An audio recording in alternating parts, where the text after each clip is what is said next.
কই মা, এ তো সকাল গড়িয়ে বিকেল হতে চললো, দাদা তো বৌদিকে নিয়ে এখনো ফিরলো না।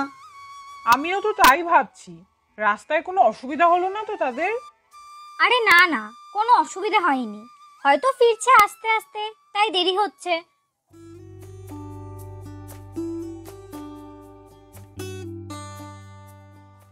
এ কি, আমার বড় ছেলে অবশেষে এরকম কালো কুৎসিত মেয়েকে ধরে নিয়ে আসলো।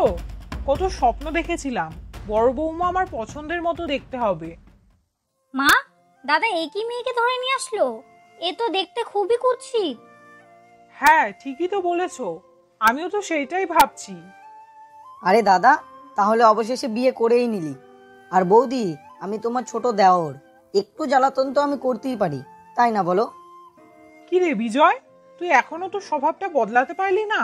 ওরা এত দূর থেকে এসেছে, যা ওদের পেছনে না পড়ে ওদেরকে ঘরে যেতে দে। যাও বৌমা, তুমি হাত মুখ ধুয়ে নাও।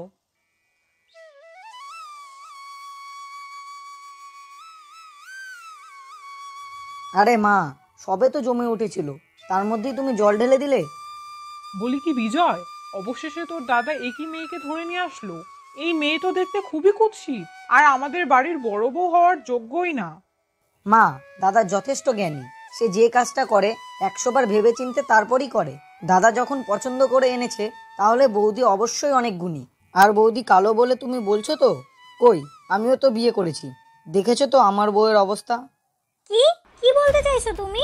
আমি কি করেছি যে তুমি আমায় নিয়ে সমালোচনা করছো? দেখেছেন তো মা, আপনার ছোট ছেলে আমাকে দেখতেই পারে না। আচ্ছা, তোমরা এখন এইসব নিয়ে ঝগড়া করা বন্ধ করো। বাড়িতে নতুন বৌমা এসেছে, শুনতে পেলে ভাববে আমাদের পরিবারটাই ভালো না। চলো সবাই ঘরে চলো।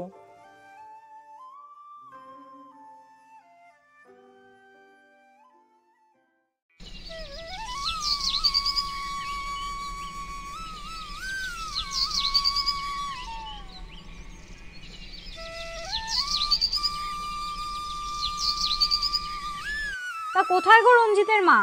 তোমাদের বাড়িতে চলে আসলাম তোমাদের নতুন বৌমাকে দেখতে।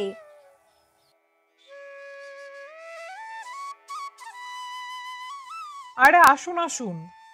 যাক, অবশেষে তোমাদের রঞ্জিত বিয়ে করলো। তা বলি, কোথায় লুকিয়ে রেখেছো তোমাদের বড় বৌমাকে? আমাদেরকেও তো দেখাও তোমাদের রঞ্জিত কেমন মেয়েকে বিয়ে করে নিয়ে আসলো। আসুন ঘরে আসুন, বৌমা ঘরেই আছে।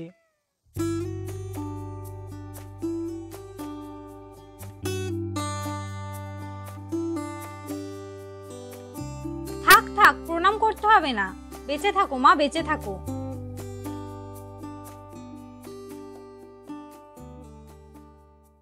ছি ছি, অবশেষে রঞ্জিত এইরকম একটা মেয়েকে বিয়ে করে নিয়ে আসলো। এত বুদ্ধিমান ছেলে কিনা এইরকম মেয়ে বিয়ে করে নিয়ে আসলো? এ তো দেখতে একেবারেই কুৎসিত। ঠিক বলেছ মাসি, আমি তো ভেবেছিলাম রঞ্জিতদার বউ পাড়ার সব থেকে সুন্দরী বউ হবে, কিন্তু এখন তো দেখছি সব থেকে কুৎসিত বউ থাকলে সেটা রঞ্জিতদার বউই আছে। আমাদের আর কি, আমরা দেখে গেলাম, যে সংসার করবে সে বুঝে নেবে। চল আমরা বাড়ি ফিরে যাই, বউ তো দেখা হয়েই গেল।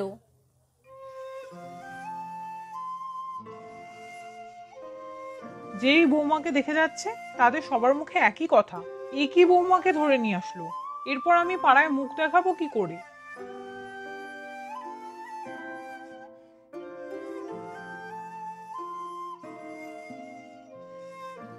তুমি কি বড় বৌমা, এখন আবার আমাকে প্রণাম করছো যে? মা, আজ আমার এই বাড়িতে প্রথম দিন, আপনার আশীর্বাদ ছাড়া কিছুই সম্ভব নয়। তাই মা, আমাকে আশীর্বাদ করুন, যাতে সংসারের সব দায়িত্ব আমি নিতে পারি।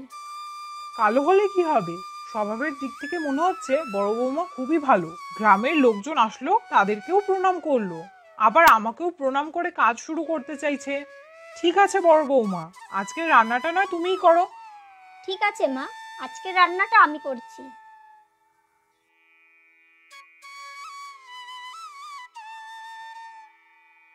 এই তুমি মোবাইল নিয়ে পড়লে, সারাটা দিন করো কি শুনি? কোনোদিন তো তোমাকে কোনো কাজই করতে দেখিনি, সারাদিন শুধু মোবাইল নিয়ে পড়ে থাকো নাকি? আমার তো কোনো ভালো কাজই তোমার চোখে পড়ে না, একটু মোবাইল দেখবো সেটাও ঠিকঠাক দেখতে পারি না তোমার জন্য। আরে বাবা, মোবাইল চালাতে কোনো নিষিদ্ধ নেই, কিন্তু এই সকালবেলায় যে মোবাইল নিয়ে পড়েছো, আমি তো কাজে বেরোবো নাকি? তা বলি, কিছু রান্না না করে দিলে সকালে তো খালি পেটে কাজে বেরোতে হবে। তা যাও না, গিয়ে কিছু রান্না করে দাও। উফ, যত জ্বালাতন আমার ঘাড়েই এসে পড়েছে। হোয়াটসঅ্যাপে কতগুলো মেসেজ এসেছে, তার রিপ্লাই করব, এরও কোনো উপায় নেই। তা বললি কি নিজেও তো কিছু বানিয়ে খেয়ে নিতে পারো? হ্যাঁ, বানিয়ে তো খেয়ে যেতে পারি, তাই বলে তুমি সকালবেলা মোবাইল চালাবে আর আমি গিয়ে খাবার বানাবো? কখনো কখনো তুমি নিজেও তো একটু খাবার বানিয়ে নিতে পারো না কি? সবসময় আমার অপেক্ষা করে বসে থাকো কেন? আরে বাহ, কি সুন্দর একটা খাবারের গন্ধ ভেসে আসছে। অবশ্যই মা হয়তো রান্নাঘরে কিছু বানাচ্ছে। যাই, তোমার সাথে ঝগড়া না করে মা যা রান্না করছে তা খেয়েই কাজে বেরোই।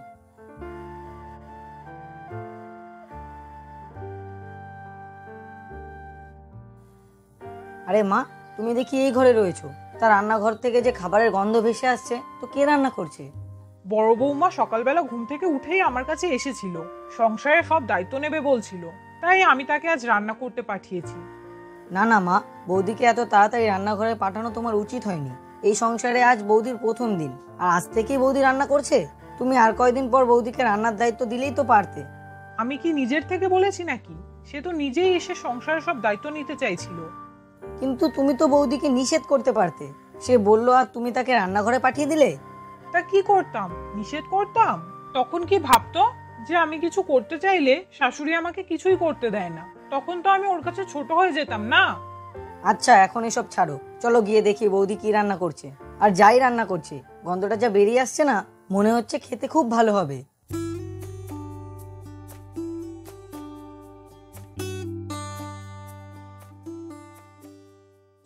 তা বৌদি, সকাল সকাল কি রান্না বসিয়েছো গো?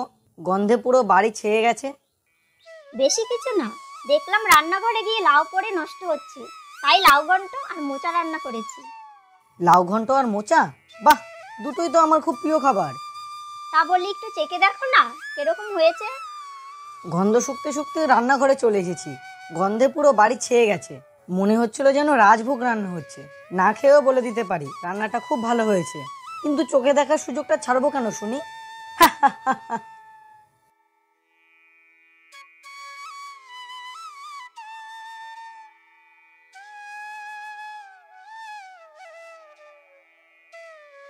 আরে বাহ, এত স্বাদের সবজি আমাদের বাড়িতে কোনোদিনই রান্না হয়নি।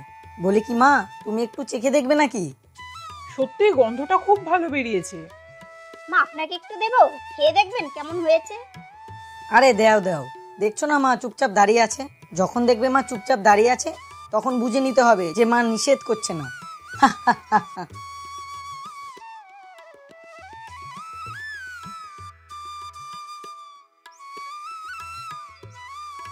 বড় বৌমা দেখতে কালো হলে কি হবে, সত্যি গুণ আছে বলতে হবে।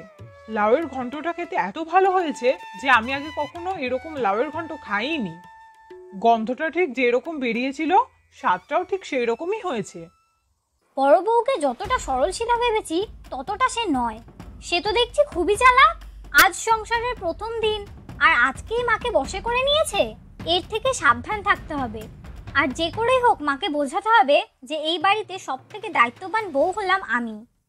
আচ্ছা বৌদি, কিছু মনে না করলে আমার জন্য একটু টিফিন বানিয়ে দেবে, আমি কাজে বেরোবো। তোমার আর তোমার দাদার টিফিন আমি অনেকক্ষণ আগেই তৈরি করে রেখেছি। আচ্ছা মা, বৌদি, আমি কাজে বেরোলাম।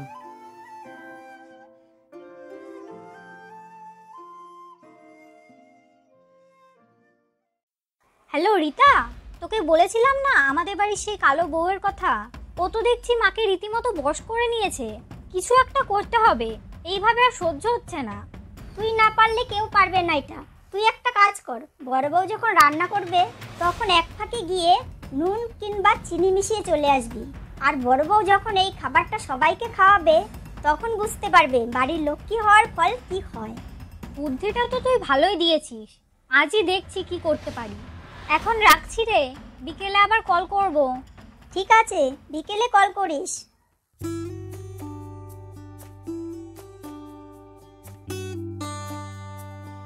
দিদি, আজকে কি রান্না করলে গো?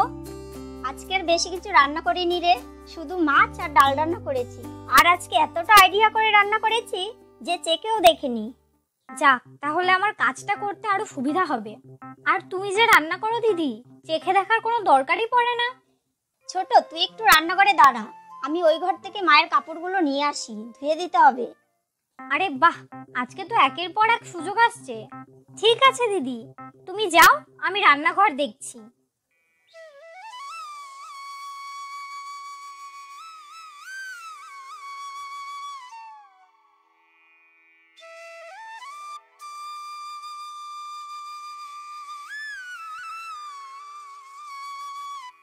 আরে, আমি তো খাবারগুলো ঢাকতেই ভুলে গেছি। কখন কি পড়ে যায় জানা মুশকিল। দাঁড়া, খাবারগুলো ঢেকে দিই। চল রে ছোট, স্নান সেরে নি, তারপর মাকে খাবার দিতে হবে। চলো চলো।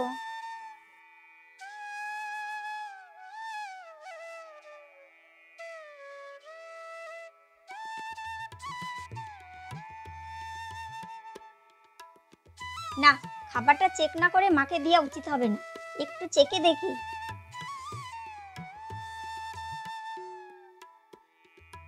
এ মা, এত মিষ্টি লাগছে কেন? আমি তো এত মিষ্টি দেইনি। তাহলে এত মিষ্টি লাগছে যে? যাক, এটাকে আমি অন্যভাবে রান্না করে ফেলি, তাহলে খেতে বেশ ভালোই লাগবে। যাক, কাজ সারা হয়ে গেছে। এখন মা খেতে গেলেই বাড়িতে যুদ্ধ শুরু হয়ে যাবে, আর আমি তো সেই যুদ্ধটা দেখার অপেক্ষায় রয়েছি।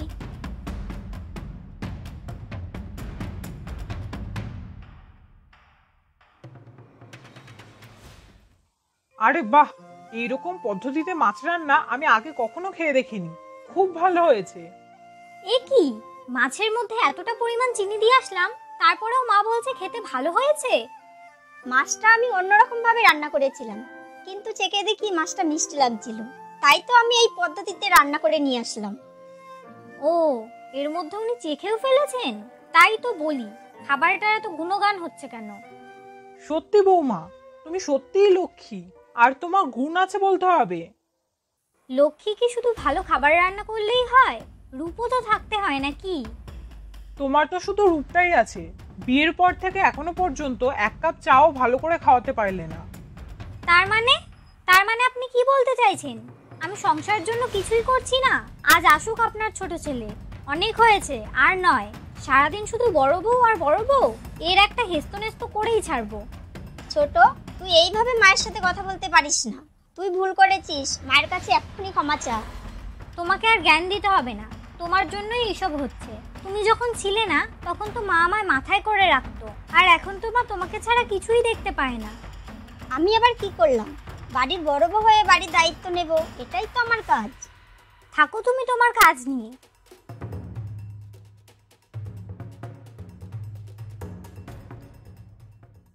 বড় বৌমা, ও তুমি ছেড়ে দাও। ছোট বৌমা মাঝে মধ্যেই এমন করে। ছোট কোনো ভুল করলে বড় দিদি হিসেবে তার ভুলটাকে শুধরে দিয়েই আমার দায়িত্ব, মা। তোমার মতো জ্ঞানী বুদ্ধিমতী লক্ষ্মী বউ সে নয়। সে জানে সবই, কিন্তু কিছু করবে না। তাই বলি কি বৌমা, তাকে বোঝানোর কোনো দরকার নেই। মা, তাকে বোঝানোর দায়িত্বই আমার।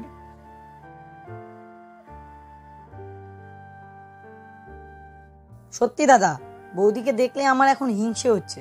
কি করতে যে আমি রূপ দেখে বিয়ে করেছিলাম, এখন বুঝতে পারছি কত বড় যে একটা ভুল করেছি। ছোটবেলা থেকেই মাধবী খুব জ্ঞানী ও বুদ্ধিমতী, তাই আমি তার রূপ নয়, তার গুণ দেখে তাকে বিয়ে করেছি। চলো, বাকি কথা ঘরে গিয়ে হবে।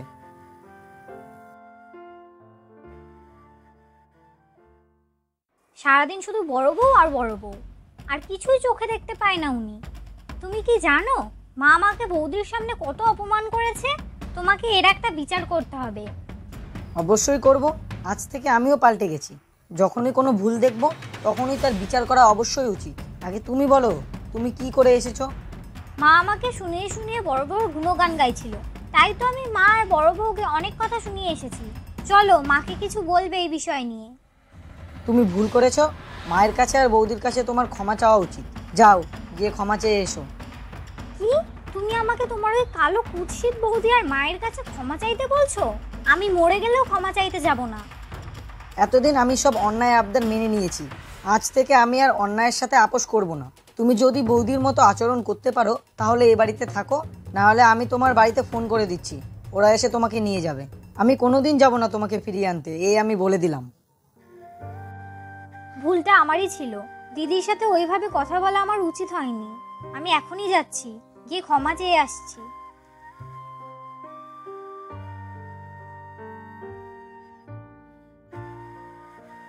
মা, দিদি, আমার ভুল হয়ে গেছে। তোমাদের সাথে ওইভাবে ব্যবহার করা আমার উচিত হয়নি। তোমরা আমাকে ক্ষমা করে দিও। না রে ছোট, আমি কিছু মনে করিনি। তুই আমার ছোট বোনের মতো। তুই যদি কোনো ভুল করিস, শুধরে দেওয়াটাই আমার দায়িত্ব। আজ থেকে তুমি যা বলবে আমি তাই করব। আমি কোনো রকম ভুল কাজ করব না। তোমরা তো কেউই জানো না, সকালে মাছের তরকারিতে আমি চিনি মিশিয়ে দিয়ে এসেছিলাম, যাতে তুমি মায়ের কাছে কথা শোনো। মা তোমাকে এত বেশি ভালোবাসছে তা দেখে আমার সহ্য হচ্ছিল না, তাই আমি এরকম কাজ করেছি। এই যে তুই তোর ভুল বুঝতে পেরেছিস, তার জন্যই তোর সংসার আর পরিবারটাকে বাঁচিয়ে নিয়েছিস। না হলে ধীরে ধীরে এই ভুলগুলো বড় আকারে পরিণত হতো। চল, এখনো দেরি হয়নি, আমরা সবাই মিলে নতুন করে সংসারের সব দায়িত্ব নিয়ে কাজ করি। সত্যি বড় বৌমা, তোমার মতো লক্ষ্মী, গুণী, দায়িত্ববান আর সংসারী মেয়ে বাংলার প্রতিটা ঘরে ঘরে থাকা উচিত।